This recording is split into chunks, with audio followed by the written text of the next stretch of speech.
Hello नमस्कार दोस्तों, अंकित exam sir YouTube channel में आप सभी का एक बार फिर से बहुत बहुत स्वागत है। आज मैं आप सभी लोगों के लिए टॉप 20 क्वेश्चन करवाने वाले हैं हिंदी से, वो भी आए हुए प्रश्न 20 टॉपिक से। बहुत ही इंटरेस्टिंग वीडियो होने वाली है आप सभी लोगों के लिए। यदि आप भी हिंदी में अच्छा स्कोर करना चाहते हैं तो बने रहिए अंत तक। आप सभी को लिए बहुत ही मोस्ट ये वीडियो होने वाली है। तो चलिए स्टार्ट करते हैं। फर्स्ट प्रश्न है आपका, जैसा कि इसमें दिया गया है कि दिए गए शब्दों के पर्यायवाची शब्द चुनिए। ठीक है, इसमें कह रहा है कि पर्यायवाची शब्द को आपको बताना है। तो पर्यायवाची शब्द के लिए इसमें देखिए पहला ऑप्शन है आपका, इसमें आपका पहला ऑप्शन दिया गया है इमली, यानी किसका पर्यायवाची बताना है? पर्यायवाची बताना है अम्ल का। तो देखिए अम्ल का पर्यायवाची इसमें से क्या होता है? इमली, अंगूर, अमरूद या पपीता। तो नियर बाई ऑप्शन आपको चुनना रहता है। तो ये आपका बिल्कुल ये राइट हो जाएगा, ऑप्शन नंबर ए यानी इमली बिल्कुल आपका राइट आंसर हो जाएगा। देखते हैं नेक्स्ट प्रश्न की ओर। इसमें भी आपको क्या पर्यायवाची पूछ रहा है? पर्यायवाची पूछ रहा है, तो आपको इसमें भी पर्यायवाची बताना है। विराट का पर्यायवाची क्या होगा? तो विराट का पर्यायवाची शब्द विशाल आपका राइट आंसर हो जाएगा। क्या? विशाल आपका करेक्ट आंसर हो जाएगा। नेक्स्ट प्रश्न देखेंगे। प्रश्न है आपका, आया किसका पर्यायवाची है? इसमें भी आपको ये पर्यायवाची शब्द बताना है। ठीक है, तो पर्यायवाची शब्द आप इसमें भी बताएंगे। तो बताइए आया का पर्यायवाची क्या होगा? तो इसमें आपका राइट आंसर हो जाएगा धनी। क्या? धनी आपका बिल्कुल राइट आंसर हो जाएगा। नेक्स्ट प्रश्न देखेंगे। प्रश्न है आपका, निम्न में से स्पर्श व्यंजन कौन सा है? निम्न में से स्पर्श व्यंजन कौन सा है? तो इन चार ऑप्शनों में से सा, हा, ला और छा में से कौन सा व्यंजन जो है आपका स्पर्श है? तो इसमें से राइट आंसर हो जाएगा आपका ऑप्शन नंबर डी, यानी छा जो है बिल्कुल करेक्ट आंसर हो जाएगा। नेक्स्ट प्रश्न है आपका, निम्न में से कौन सा तत्सम शब्द है? तो इनमें से आपको तत्सम शब्द बताना है। तो तत्सम शब्द आपका कौन सा हो जाएगा? तो ये आम्र आपका बिल्कुल तत्सम शब्द हो जाएगा। ये आपका ऑप्शन नंबर ए बिल्कुल राइट हो जाएगा। चलिए नेक्स्ट क्वेश्चन देखेंगे। इसमें पूछा तत्सम शब्द, ठीक है। चलिए नेक्स्ट प्रश्न है आपका, निम्न में से शुद्ध वर्तनी कौन सी है? देखिए शुद्ध वर्तनी का एक क्वेश्चन आपसे जरूर पूछा जाता है SSCGD में। तो देखिए शुद्ध वर्तनी इनमें से कौन सी है? तो देखिए ये लिखा हुआ है अंजलि, ये बी में है अंजलि, सी में है अंजलि और डी में है अजलि। तो आपका ऑप्शन नंबर बी बिल्कुल राइट हो जाएगा। क्या? बी बिल्कुल आपका आंसर सही हो जाएगा। नेक्स्ट क्वेश्चन है आपका महर्षि। महर्षि लिखा हुआ है, महर्षि शब्द में कौन सी संधि है? महर्षि संधि में कौन सी संधि है? तो देखिए गुण संधि, यड़ संधि, वृद्धि संधि या अयादि संधि। तो इसमें आपका राइट आंसर हो जाएगा क्या? गुण संधि है। तो महर्षि में कौन सी संधि है? गुण संधि है। क्वेश्चन नेक्स्ट देखेंगे आपका, माता और पिता, माता पिता में कौन सा समास है? तो समास पूछा गया है। ऑप्शन है आपके द्विगु या फिर द्वंद्व या फिर आपका कर्मधारय या बहुब्रीहि समास। तो इसमें आपका बिल्कुल करेक्ट आंसर हो जाएगा क्या? द्वंद्व समास।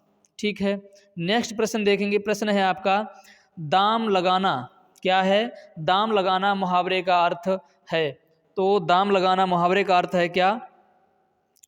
मोल भाव करना। क्या? मोल भाव करना आपका बिल्कुल सही हो जाएगा, ऑप्शन नंबर डी यानी मोल भाव करना। नेक्स्ट प्रश्न है आपका, रिक्त स्थान की पूर्ति कीजिए। ताजमहल खाली स्थान एक अद्भुत नमूना है, तो किसका है? शिल्प कला का है या स्थापत्य कला का है या चित्रकला का है या मूर्ति कला का है? तो इसका सही जवाब हो जाएगा स्थापत्य कला। ठीक है, तो स्थापत्य कला is the correct answer. Next question है आपका, निम्न पद्यांश को ध्यानपूर्वक पढ़िए और उसका आंसर दीजिए। अलंकार पूछा है इसमें क्या कि देखिए, मेरो मन अनत कहाँ सुख पावे, जैसे उड़ जहाज को पंछी फिर जहाज पे आवे। तो ऐसा लिखा है, तो इसमें कौन सा अलंकार हो जाएगा? तो इसमें आपका उपमा अलंकार हो जाएगा। क्या हो जाएगा? उपमा अलंकार हो जाएगा। आपका उपमा अलंकार इज करेक्ट आंसर। ठीक है, नेक्स्ट क्वेश्चन है आपका, निम्न में से शुद्ध वर्तनी इसका विशेष ध्यान रखना है एग्जाम हॉल में। शुद्ध और अशुद्ध का अर्थ का अनर्थ हो जाता है, तो अशुद्ध वर्तनी इसमें से छांटनी है।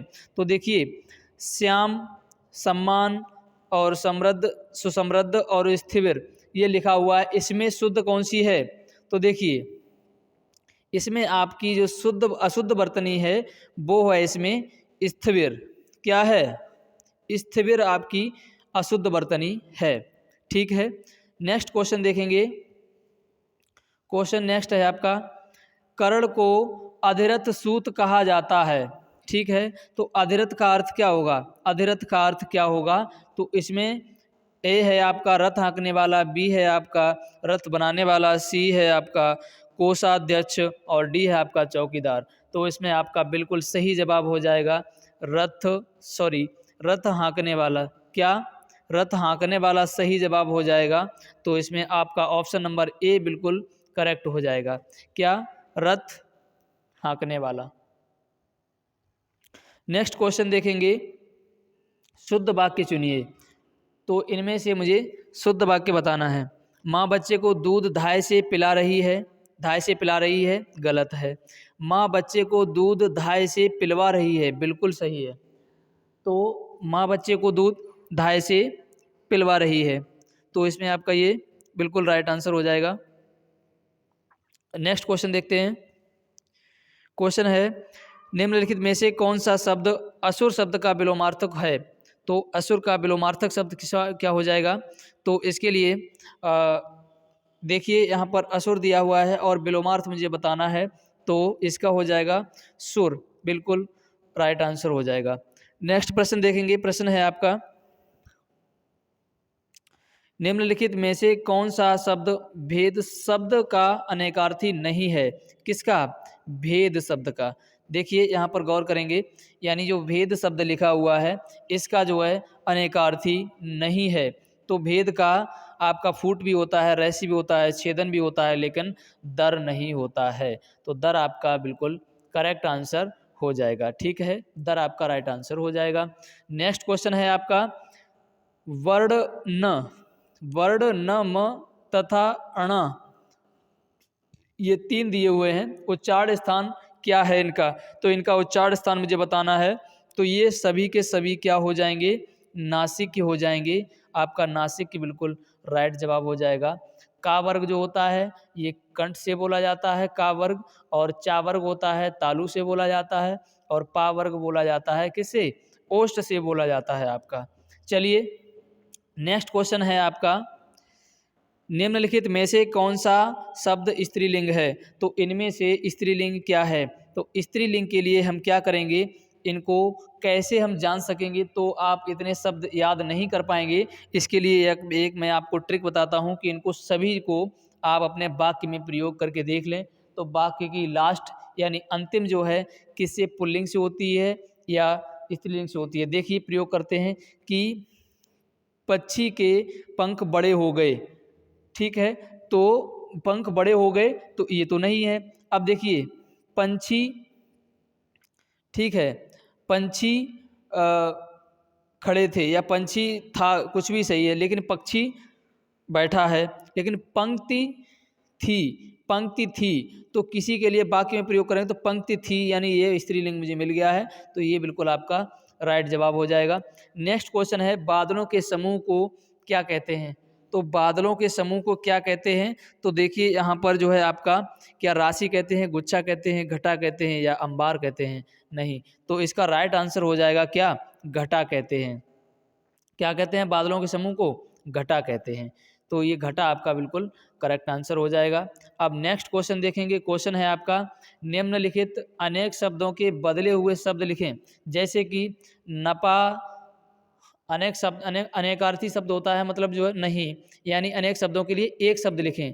तो देखिए नपा तुला खर्च करने वाले के लिए हम एक शब्द में क्या कहेंगे? तो उसके लिए हम कहेंगे क्या?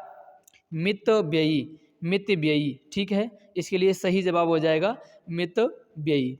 देखेंगे नेक्स्ट क्वेश्चन है, ये कैंची किस भाषा का शब्द है? कैंची किस भाषा का शब्द है? उम्मीद करूंगा सभी लोगों से कि कमेंट में ये इसका आंसर जो है मुझे कमेंट में सभी लोग बताएंगे और मैं आपका इंतज़ार करूंगा। ठीक, मैं आपका इंतज़ार करूँगा। आप जो है कमेंट बॉक्स में इसका आंसर देंगे और हिंदी को बेस्ट स्कोर करने के लिए, हिंदी में फुल मार्क्स लाने के लिए ये सीरीज़ लेना ना भूलें। इसके लिए चैनल को सब्सक्राइब करें और बेल आइकन को प्रेस कर लें ताकि आने वाली वीडियो आप तक आसानी से पहुंच सके। जय हिंद।